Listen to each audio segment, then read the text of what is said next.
So the story of Joshua begins with the end of the story of Moses.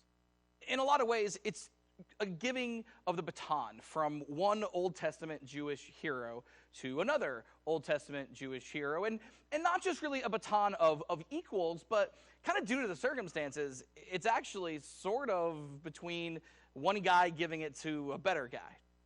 What I mean is this. So Moses led the people of Israel out of Egypt. He led them out of slavery. He led them through the wilderness. But when it came to going through the promised land, Moses messed up, and he was deemed unworthy of leading the people of Israel into the land of milk and honey, Canaan, the place that God had said they were to live.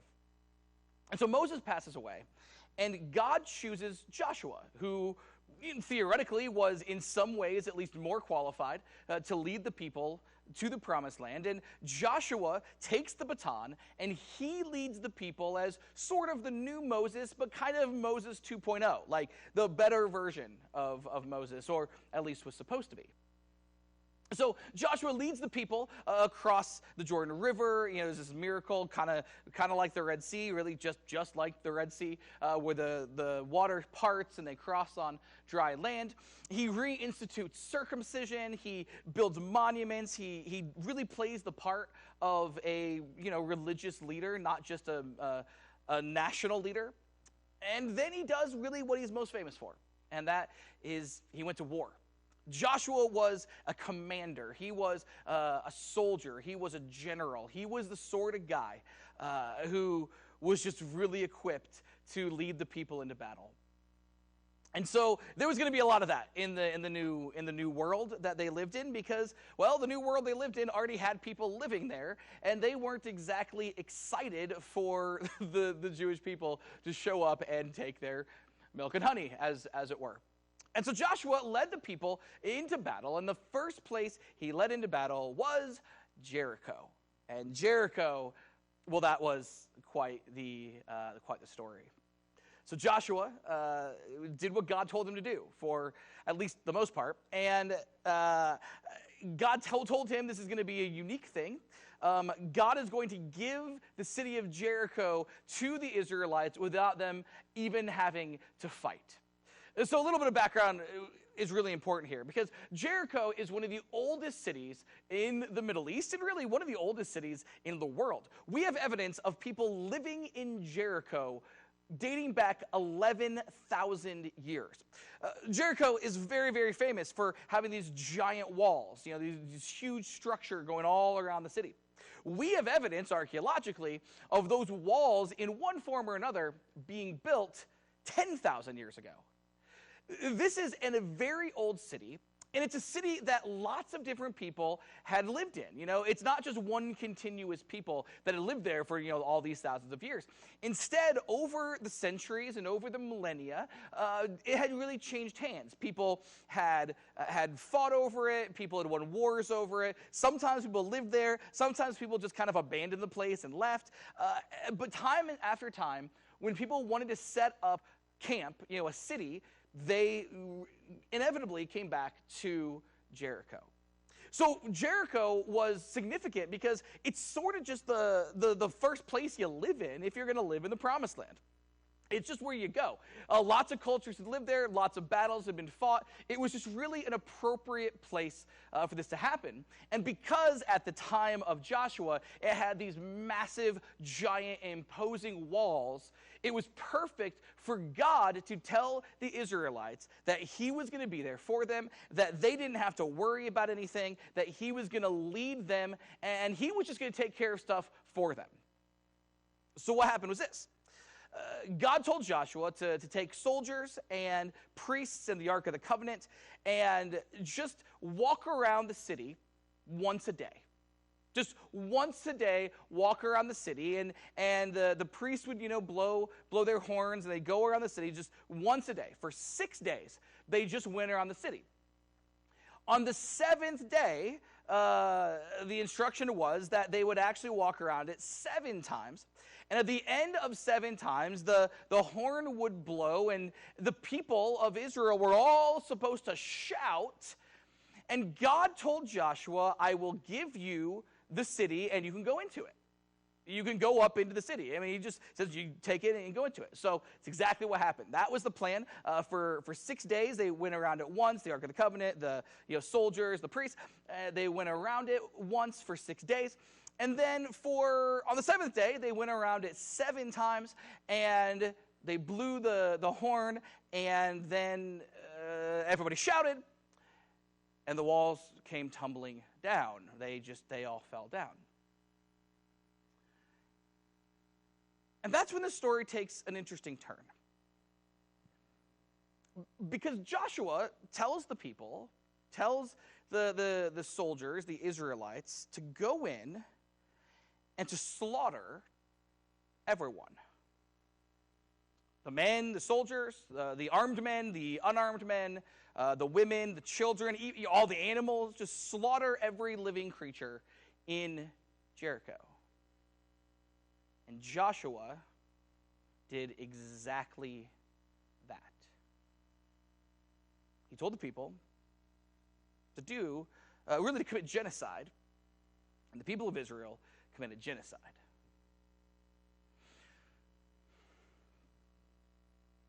A few things here. The first thing is, I don't like this story as a kid's story. I don't love this as a children's church story. I don't love that, like, I'm having this conversation in this sermon series, because I don't know that I love telling children that there's stories in the Bible in which the people of God commit genocide at the command of spiritual leaders who are deemed as heroes. Moses is a hero. He passes off to Joshua. Joshua is supposed to be Moses 2.0. Joshua should be more religious than Moses, if you were tracking with the story. And Joshua is the one who commands the genocide, and then it happens. I don't like telling kids that. I really don't like telling kids that through a song, which we do. If you are in children's church, by the way, if you hadn't been in children's church at any point in your life, at least growing up when I grew up, this was a story that, despite the fact that I have misgivings about teaching it to kids, other people really wanted this to be taught to kids, because they came up with what can only be termed the Baby Shark of church songs. It's this song that we teach the kids. Joshua fought the battle of Jericho, Jericho, Jericho. Joshua fought the battle of Jericho, and the walls came a-tumbling down. See, I know that song, and I've never not known that song. That's a song we learned, like, in children's church, in like VBSs. Like, we all know this song. We're teaching our children this story of this whole Jericho thing, and that story includes genocide. So even though I don't love teaching this to kids, the church at large has absolutely loved teaching this to kids, and it sticks with us, right? Like, that song sticks with you.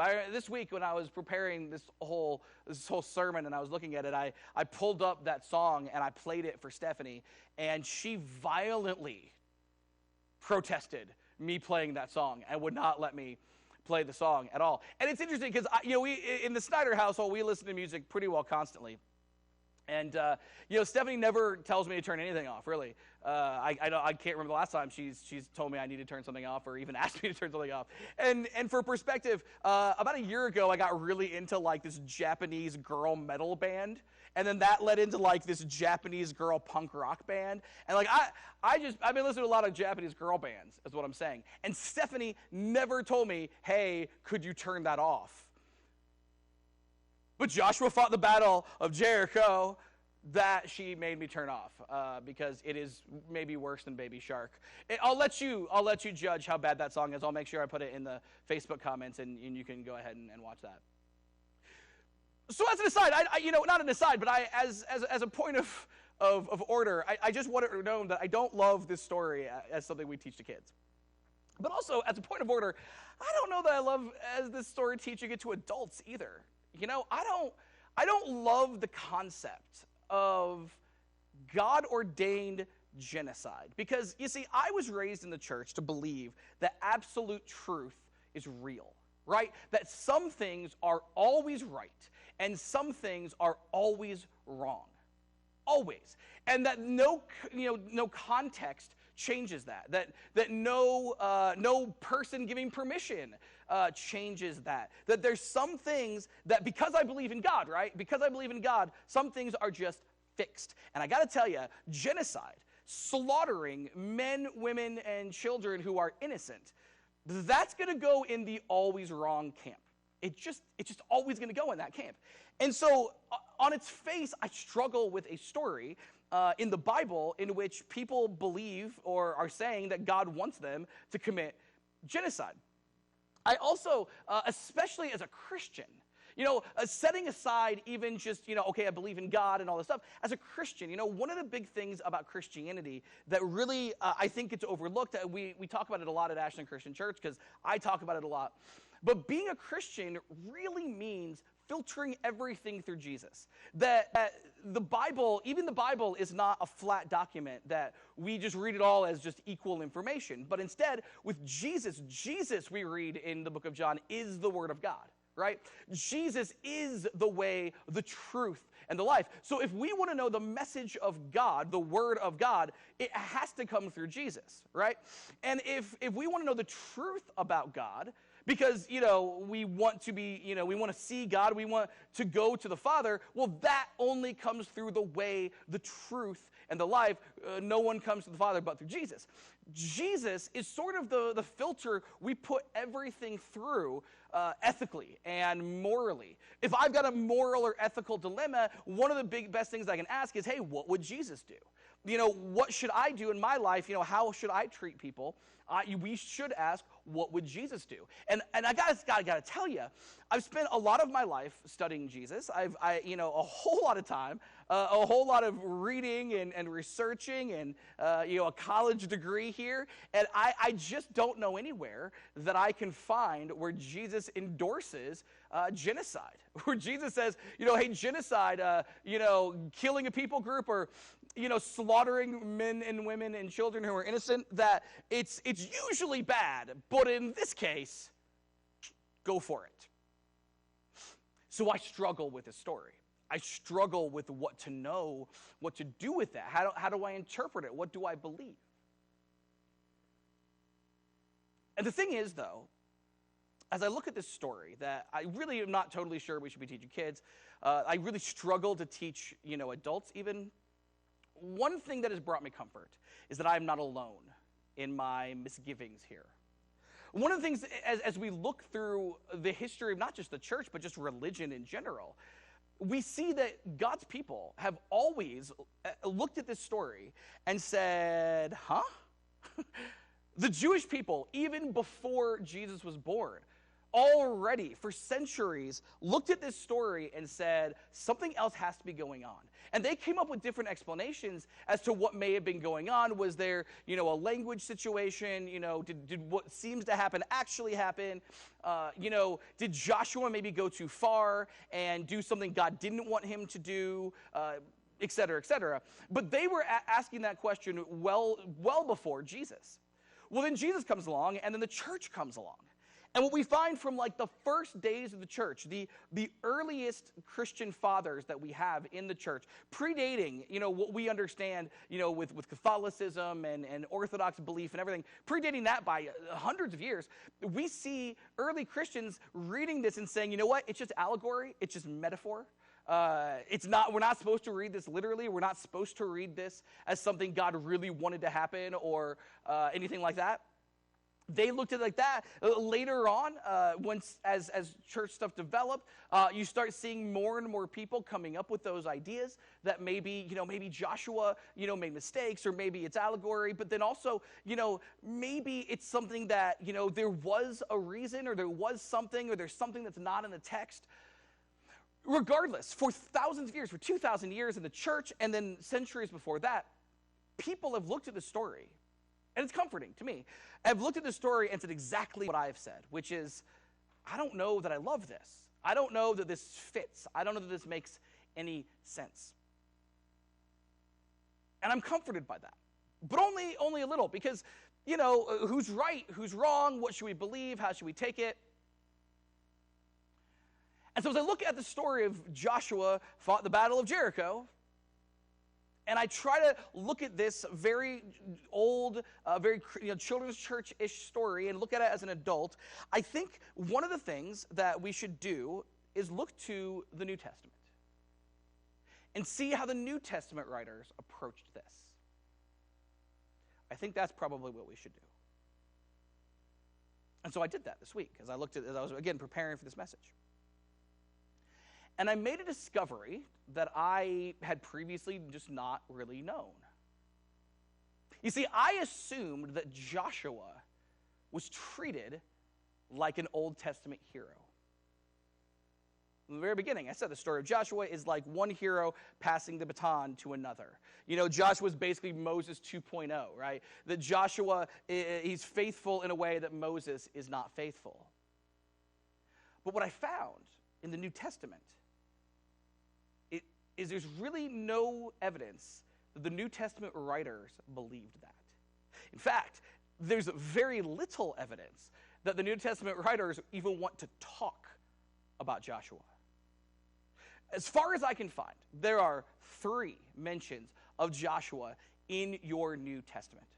The first one is in a genealogy of Jesus, where Joshua is just named in a giant list of names, along with guys we've heard of, guys we haven't heard of, but just one of just a bunch of names, which really doesn't tell us anything at all, but that is a third of what we read about Joshua in the New Testament. A second mention of Joshua comes from a speech from a deacon and a martyr by the name of Stephen in the book of Acts. Stephen is sort of recounting the history of God's people, and he gets to a certain section where he's talking about the tabernacle. And he talks about where the tabernacle was between Moses and David. And in that instance, in that context, he talks about where the tabernacle was during the time of Joshua. But he doesn't say whether Joshua did anything good or whether Joshua did anything bad. He basically uses Joshua just kind of as a time marker. So 2/3 of our mentions of Joshua in the New Testament is a list of names that gives us no information other than just he's there. And then basically a story that includes him, but again gives us no real information. Already, guys, that's weird. If you look in your Bible and you search for like Moses, I assumed that Joshua would be like this. But if you look at like Moses, you look at David, you look at Elijah, you look at Abraham, these guys are mentioned again and again in the New Testament. And they're mentioned by New Testament writers in positive lights. They're used as good examples of what a person should be who believes in God. But Joshua doesn't get that. 2/3 of what Joshua gets is nothing. And then the last mention of Joshua comes from the book of Hebrews, in Hebrews chapter 4. This is what we read about Joshua. He says, so God's rest is there for people to enter. But those who first heard this good news failed to enter because they disobeyed God. So God set another time for entering his rest, and that time is today. God announced this time through David much later in the words already quoted, today when you hear his voice, don't harden your hearts. Now, if Joshua had succeeded in giving them this rest, God would not have spoken about another day of rest still to come. So there is a special rest still waiting for the people of God. So we got to maybe back up a little bit. The writer of Hebrews here is talking about how God has this spiritual, soul-affirming, life-giving rest. This idea of sort of like a Sabbath, where we, spiritually speaking, have a right relationship with God, and therefore we have comfort and joy and peace, the rest. Okay? The writer of Hebrews is talking about how people don't get that rest because they sin in the Old Testament. And then he specifically says, and Joshua didn't do it. Joshua did not succeed. He says if Joshua had succeeded, then God wouldn't have to do anything. He says Joshua does not succeed in bringing people rest, meaning a right relationship with God, which is huge because it means two things. It means, first of all, that we have no positive mention of Joshua in the entire Bible. In the entire New Testament, Entire New Testament. If you look at the New Testament, we have no positive mention of Joshua. It doesn't exist. We've got a genealogy. We've got just a mention for like time purposes, and we've got a moment saying, yeah, he didn't do it. He didn't succeed at what God wanted him to do. But not only do we have not a positive mention, but we have a negative mention of Joshua. That's it. Now, this becomes even more important when we understand what is in the book of Hebrews. You see, the book of Hebrews includes one of the most very famous chapters in the entire New Testament. We call it the Hall of Faith. Okay? It's Hebrews chapter 11, and the writer of Hebrews basically goes through the Old Testament and names all of these people and all these situations and all these things in which God was honored, God was worshiped, God was blessed, where people served God and did the right thing. And all these people, many of whom are incredibly flawed people. Really all of them, because, not Jesus. But, we know that they are flawed. We know that they're not always heroes. But we read about, what they did that was, heroic, that makes them into the Hall of Faith. Joshua, Moses 2.0. He doesn't make it. And it's not just that he's not there. It's that it is a glaring, purposeful omission, because the story of Joshua is there. It's just not Joshua. This is what we read in Hebrews chapter 11, starting at verse 30. It says, "It was by faith that the people of Israel marched around Jericho for 7 days, and the walls came crashing down. It was by faith that Rahab the prostitute was not destroyed with the people in her city who refused to obey God, for she had given a friendly welcome to the spies." So in this story, what we have is, not in this story, but in this passage, what we have is the writer of Hebrews highlighting the people who marched around the walls, and the walls come tumbling down. A mention, by the way, that people were destroyed. And then a highlighting of the faith of Rahab. Conspicuously absent is the guy who does the destroying, or who orchestrates the destroying. Conspicuously absent is the guy responsible for leading the people. It's as if the writers of the New Testament simply don't want us to consider Joshua a hero. They have ample opportunity to say, hey, Joshua did this good thing by faith. They have ample opportunity to say that Joshua was actually like Moses. They have ample opportunity. But in multiple places in the New Testament, despite ample opportunity, they don't. And everywhere else, he just goes without mention. The writers of the New Testament are diverting our attention away from Joshua. And I think that's interesting. Because they don't just divert our attention away from someone, but in more than one place in the New Testament, the writers of the New Testament divert our attention away from Joshua and center it straight on someone named Rahab, who we haven't mentioned, but is a massive piece of this story. This is what happened. So before they went into Jericho, right, before they went to Jericho to march around, the people of Israel needed to scout out the situation. So they sent scouts. They sent spies to go get recon and go back to the people and all of that. So having done their job, they needed a place to crash. They needed a place to hide. It was pretty obvious that they were, kind of from out of town. And so they went to the one place that they could think of and consider to really where they could blend in, and that was a brothel. Okay, out-of-town people needing a place to crash for the night, that's where you go. You go to the brothel. And so they go, and that's the brothel owner, so to speak, is Rahab.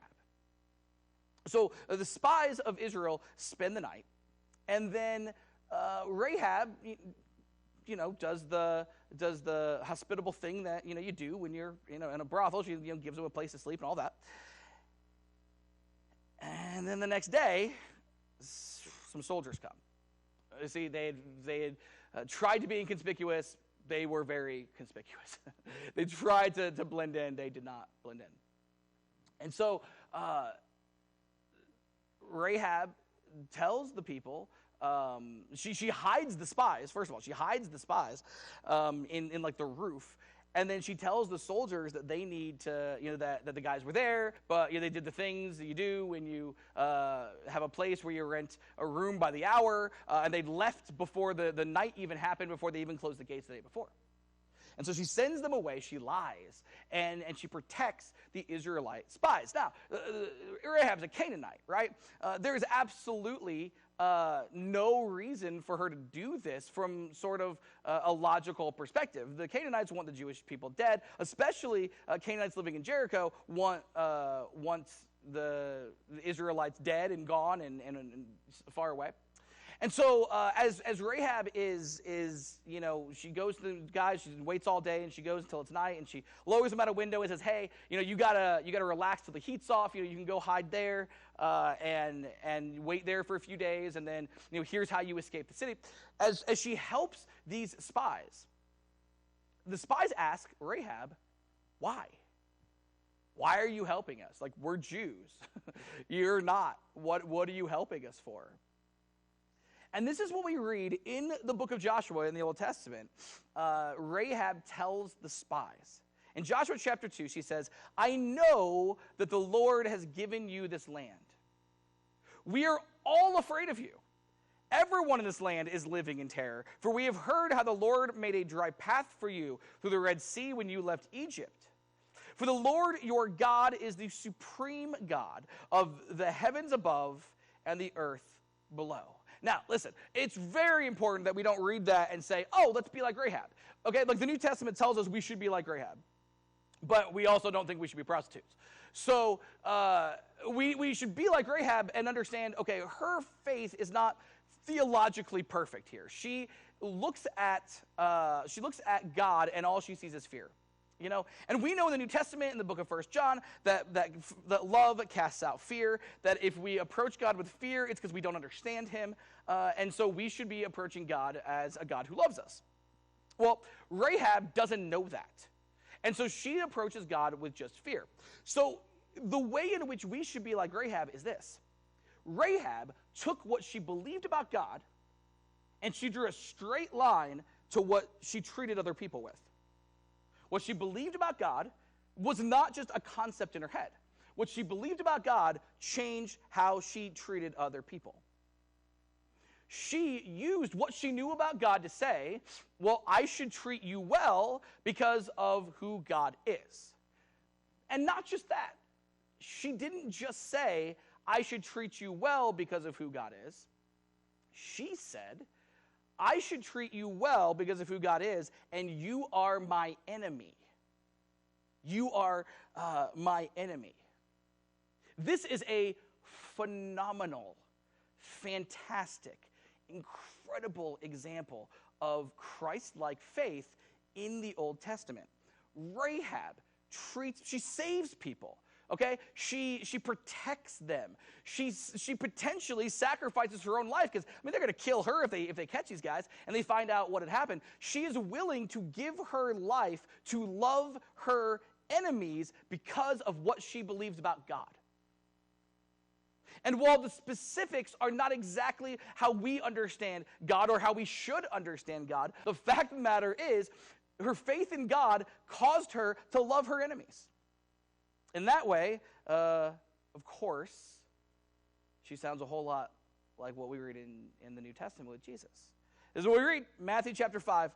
Jesus says, you have heard the law that says, love your neighbor and hate your enemy. But I say, love your enemies. Pray for those who persecute you. In that way, you will be acting as true children of your Father in heaven. For he gives his sunlight to both the evil and the good. And he sends rain on the just and the unjust alike. If we can take a step back, So I started this sermon, I started this conversation with, establishing that Joshua seems to be a hero. And yet then we read the story, and I don't think he acts very heroically. We established that throughout church history, a lot of other people have also come to that exact same conclusion. Like, that's just not, weird, crazy out there Drew. Like, this is something that has gone on for thousands of years in the church, or 2,000 years in the church and before that. But I think that the New Testament writers sort of pull a fast one. I think from taking a step back, the New Testament writers whose interest is not in worrying about, like the baby shark of the church song. Like, they're not here to teach Jericho, right? They're not here to get us to have the right understanding of Joshua. They don't care about that. They want us to have the right understanding of Jesus, and they want us to have the right understanding of God, and they want us to follow Jesus so that we have a right relationship with God. The New Testament writers understand that Joshua doesn't get that done. Defending Joshua, condemning Joshua, that whole conversation simply does not help us to understand God or lead us to Jesus. What they understood was that Rahab does. In more than one place in the New Testament, Rahab is held up as an example of faith. An example of faith we should follow. Because Rahab leads us to Jesus. On a big picture scale, I can't leave without saying this. The Bible is filled with stories. The Bible is filled with stories, but a lot of those stories may or may not really lead us to Jesus. A lot of those arguments, a lot of the things that we debate may not actually lead us to Jesus. We, like the New Testament writers, would be much better served considering the things that do lead us to Jesus. But when we get to, actually in this case, so Rahab has led us to Jesus. Cool? Right, great. Well, in this case, one of the grand ironies of the Bible that I've ever found comes to the surface. A story that I don't like and a lot of other people don't like because it is about slaughtering innocent people is flipped. And it's actually a story about loving your enemies. You see, Rahab loved her enemies. I don't know that she liked them. I don't know how she felt about them. But she loved them indeed in what she did in protecting them. A story of great violence. In this story of great violence, the hero that the New Testament writers want us to see is the person who chooses not violence, but protection and care and sacrifice. Man, I think that's beautiful, but I also think that's a challenge for us to be like Rahab. Because it's so easy to keep God as a construct in our mind. It's so easy to keep Christ as an idea or a philosophy.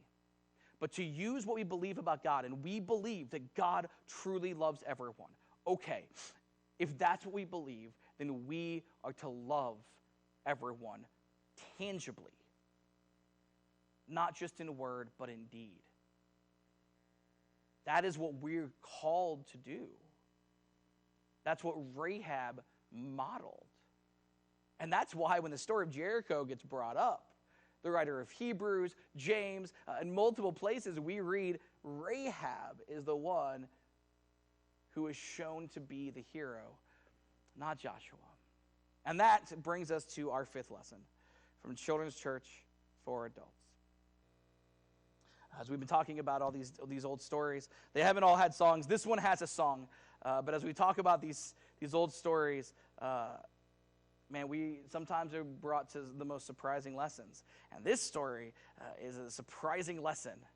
Not a God of slaughter or genocide, but a God of love and protection of our enemies. And this is what we read. This is what our last lesson is. Our fifth lesson from Children's Church is this. Our belief in God should change how we treat people. God is love, so we love our enemies. Our belief in God should change how we treat people. God is love, so we love even our enemies. That'll do it for today. I am so grateful if you guys have stuck around this long. I'm so grateful that you have stuck around this long. Man, we have been doing this for 9-10 weeks now. It's hard to, I think 9 weeks. I think we've been doing this for 9 weeks, and we just so appreciate you guys sticking by us and supporting us. There's a link in the comments for you guys to be able to give online. Obviously, you can send a check through the mail. You guys have been doing that for the last couple of months, and we are just so grateful for that. We thank you so much for that. It allows us to have confidence moving forward with whatever happens, that we'll be okay, and we're really, really grateful for that. We are praying for you. We are here for you, and we are, if there's anything that we can do for you, if there's any person you need to talk to, anything we can tangibly help, with some of these restrictions being lifted, just let us know. We love you guys. We care about you guys. Be on the lookout for an announcement this week, and we'll talk to you later.